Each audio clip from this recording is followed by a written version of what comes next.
Srimati Alpana Dubey, Joint Secretary, Southern Europe, Ministry of External Affairs. I would now request Secretary West to brief the media on the Honorable Rashtrapatiji's visit to North Macedonia. Thank you, Rajesh. My colleagues, distinguished members of the media, good afternoon. I'll give you an overview of the visit of Honorable Rashtrapatiji to North Macedonia. At the invitation of Her Excellency, the President of the Republic of North Macedonia, Honorable President of India is currently on a state visit to the Republic of North Macedonia.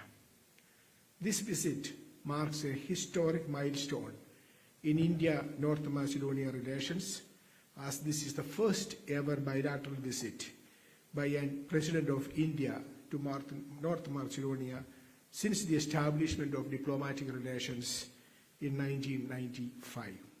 The visit reaffirmed India's commitment to strengthening partnership with North Macedonia, as well as reflects India's broader engagement with Europe. Last night, Honorable Rashtrapatiji was received at the airport by His Excellency, the Minister of Foreign Affairs of the Republic of North Macedonia, on her arrival. Today, Honorable Rashtrapatiji was received by Honorable President of North Macedonia, who also extended a ceremonial state welcome at the Presidential Palace. They had bilateral meetings. Both presidents discussed all aspects of bilateral relations and underscored the need for identifying new areas of cooperation to further strengthen our bilateral ties. They identified areas such as digital technology, healthcare, pharma, automotive, agriculture and agro products, new technologies including AI as priority areas for cooperation. Both sides also agreed to increase bilateral trade substantially in coming years. The President of North Macedonia expressed a keen interest on cooperation in the field of traditional healthcare practices, including yoga. During the meeting, Honorable Rashtrapatiji announced the doubling of high-tech training slots, including offering specialized programs in artificial intelligence to North Macedonia. In addition, Honorable Rashtrapatiji also offered North Macedonia to, in the forthcoming professional course of foreign diplomats at the Sushma Swaraj Institute of Foreign Service, focusing again on artificial and cyber diplomacy. I'm happy to report that both countries have renewed an MOU on cooperation in the field of healthcare for a further period of 5 years, which aims to enhance cooperation through joint initiatives and technology development in health sector, including in healthcare facilities. As you are aware, North Macedonia has supported India in its fight against terrorism, and I recall that it had strongly condemned the Pahalgam terror attacks in Jammu and Kashmir in India last year. Honorable Rashtrapatiji also met with the Prime Minister of North Macedonia, who also hosted a lunch in honor of Honorable Rashtrapatiji. They also discussed all issues of cooperation, including cooperation in the new and renewable energy sector.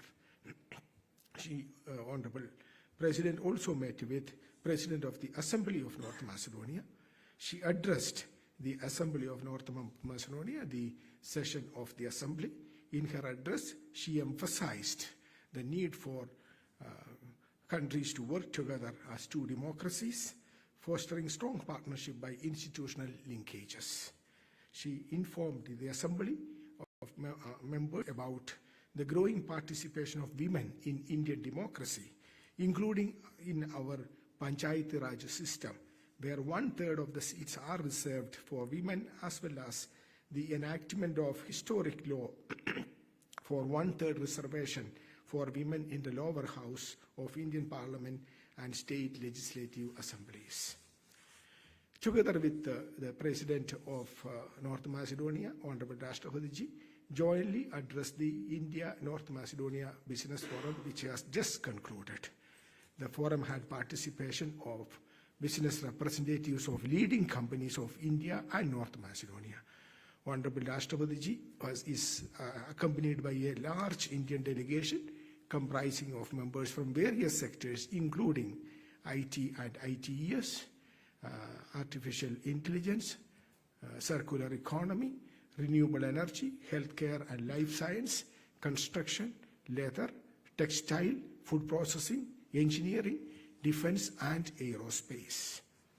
The focus of the deliberations at the Business Forum was enhancing cooperation in 3 T's: trade, technology, tourism, and of course talent, which would contribute substantially to India's Amritkal journey towards becoming a developed country, a Vikasit Bharat by 2047.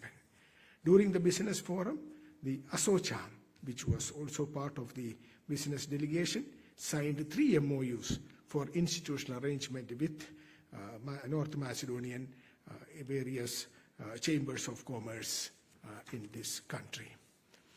North Macedonia is strategically located and is important for several planned and existing energy and transport projects and the pan-European transport corridors between the Mediterranean and Central Europe.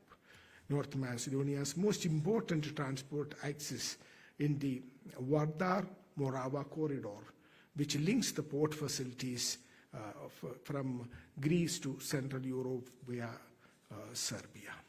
As you are aware, we have concluded the India-EU Free Trade Agreement earlier this year.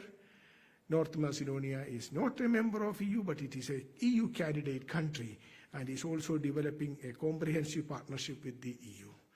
EU is North Macedonia's largest development partner and providing engaged in technical support to advance reforms, infrastructure and socio-economic development.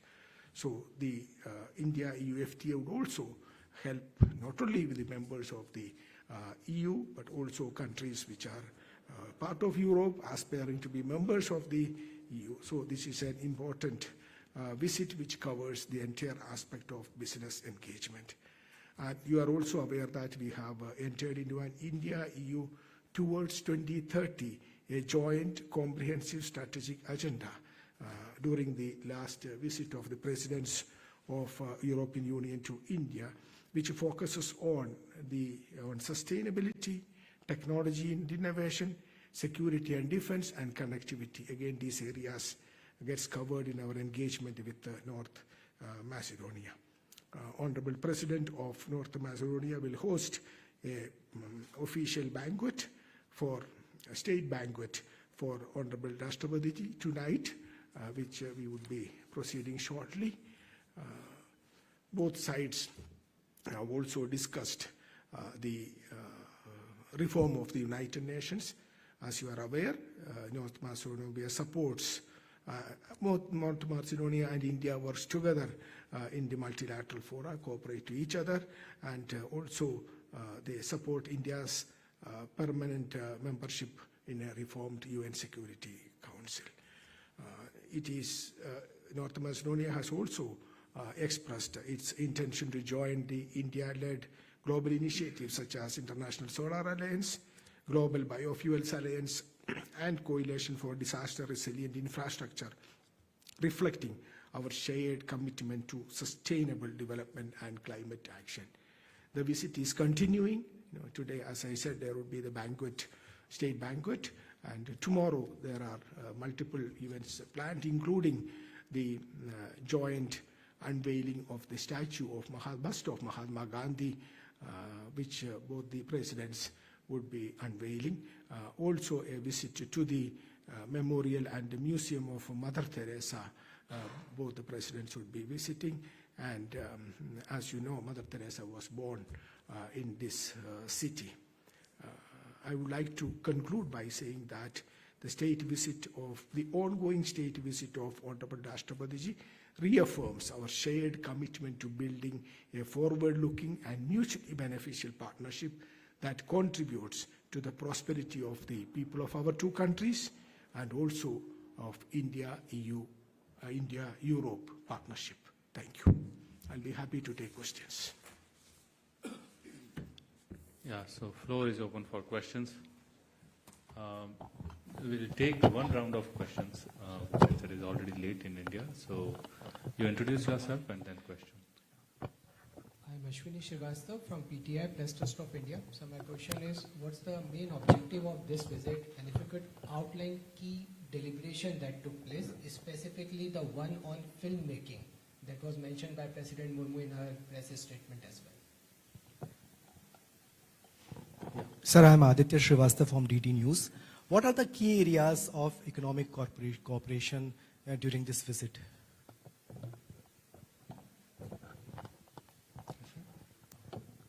No more?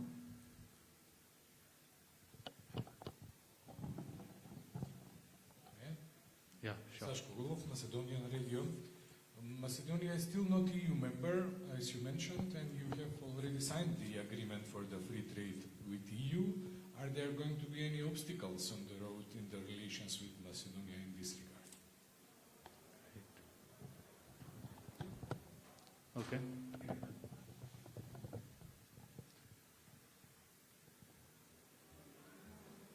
Sir, I think you may.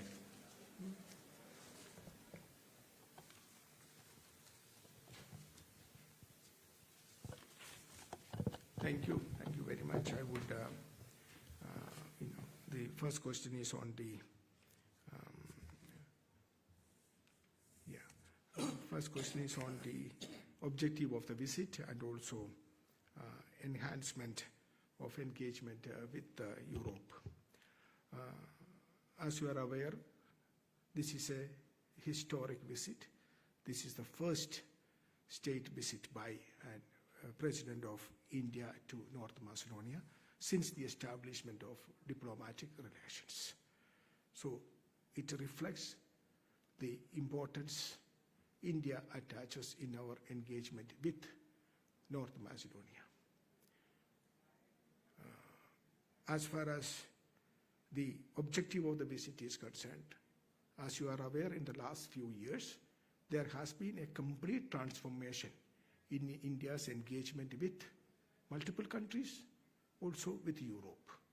We have deeper engagement. One of the important signs of that is the large number of visits, both political, official, and also business visits and engagement which is happening between India and Europe. It is not only with the EU members, but also other countries in Europe. So there is a complete transformation in that engagement, which is reflective of the mutual trust and interest that both India and Europe have in each other.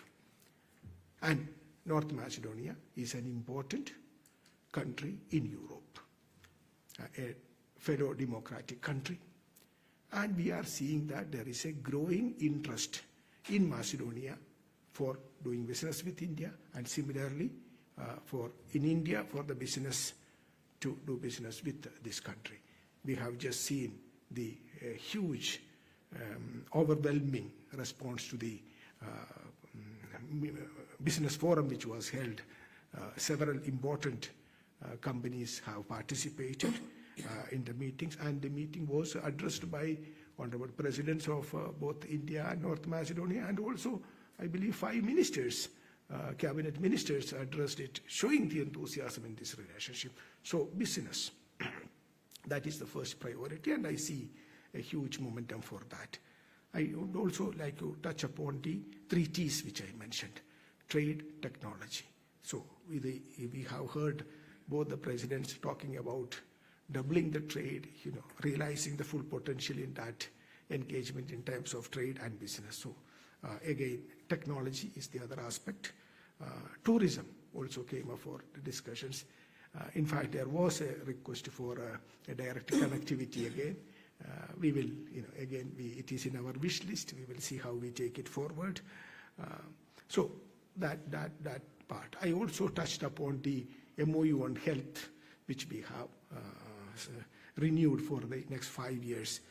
If you look at it, you have heard in the speech of the Honorable Rashtrapati, India is the pharmacy of the world.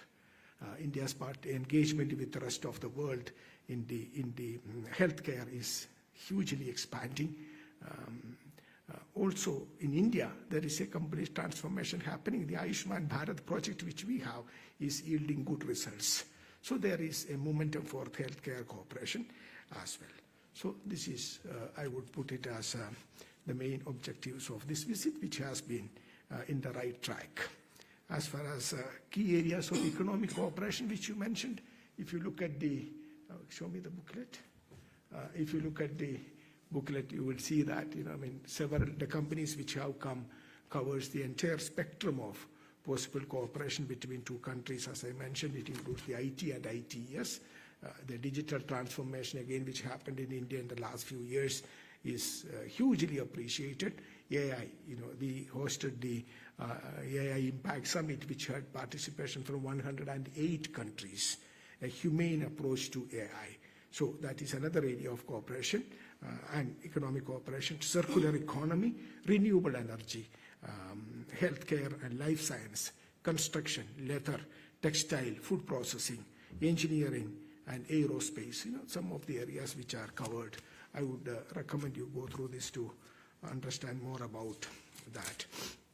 Sir, your question on the India-EU relations and is there any obstacles in deeper engagement? Of course, there is no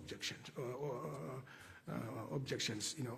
One, India is expanding its engagement with the entire Europe, India-EU relationship, and also beyond that, with each of the countries, bilateral engagement, business engagement is growing. And we have also noticed that Macedonia is a candidate country and making progress. It has a stabilization and association agreement with EU, which gives a preferential treatment. So I am confident that India-EU FTA will also help India expand its engagement with not only with the EU current member countries, but also EU candidate countries and other countries. So we are seeing, we are looking at it in that angle of deeper cooperation at every level. These are the, on the filmmaking, there was a question, about, as you are aware, there were cases when Indian movies were shot here. Yes. And that is something which is, there was a Tamil movie which was taken. In fact, that came up for the discussions. So that's what I also touched upon, the tourism part. But Honorable Rashtrapati has invited North Macedonia to participate in the waves, which is planned in India. Last year the waves was a great success, and we look forward to participation from North Macedonia in that. Yeah. It is very small. See, the presence of the large number of companies today and both the chambers, I saw Asocham and FICCI there, shows that there is a growing interest. And particularly with the new FTA getting in place, it is an opportunity for expanding the trade and business. So there is a momentum, and you could see the confidence with which both the business and the government was speaking about the focus they would like to have on India and India's growth. Thank you. Yeah. Jayanti Jha from DD News. President Murmu said that North Macedonia has expressed intent on joining global initiatives led by India like CDRI, ISA and Global Alliance for Biofuels. Where do we see that engagement and how will it benefit North Macedonia particularly? See, what are these programs? These are the three global initiatives that India has taken: International Solar Alliance, International Biofuel Alliance, and also the CDRI. Each has a focus area. And what we are looking at is, with the partners countries, with our member countries, we are working towards developing technology and also technology transfer, capacity building. So there is some best practices. There are certain technologies which can be shared and which would help. There may be some technology which North Macedonia has, which would help India, which would help other member countries. Similarly, there are certain technologies in some other member countries which can be exchanged. Then capacity building is an important area in each of these initiatives which you have. The fact that a large number of countries are joining this partnership, each of these programs is indicative of the, so far it has been, how successful it has been. So we see a momentum for more and more countries joining these initiatives, which is a very positive, which is reflective of the positive developments associated with this in the last few years. Thank you. Thank you, sir. Sir, with that, with your permission, we would like to conclude this special media briefing. Thank you, friends, for joining. The briefing is concluded. Thank you. Thank you.